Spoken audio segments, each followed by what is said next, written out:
On this episode of Motorvate's Do-It-Yourself Garage, we are going to be answering a question older than the internet itself. Does a K&N filter make more power than a paper filter? We're going to go to the dyno and find out.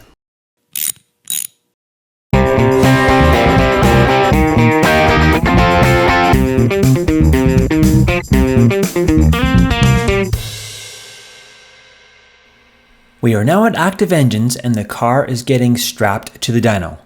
We'll do a few runs to see how much power the G37 sedan puts down with the stock paper air filter.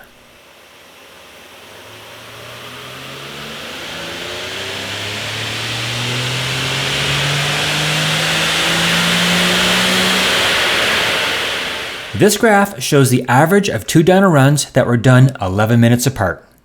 Peak torque is 244 foot-pounds at 3,500 RPM. This is very typical of Nissan's 3.7-liter engine. It has a nice flat torque curve from about 3,500 to 6,500 RPM. All thanks to the variable intake cam timing, also known as CVTC. Peak horsepower comes in at 286 at 6,600 RPM. In looking at other dynos, these results are typical of a stock G37 or 370Z. There's nothing special about this motor. After letting the car cool down for about 20 minutes, let's now switch to the K&N panel filter and see if they make any more power.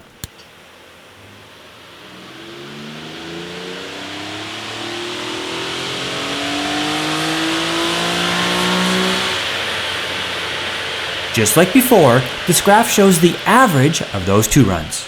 Peak torque is now 250 foot-pounds at 4,400 RPM, and peak horsepower is 300 at 7,000 RPM.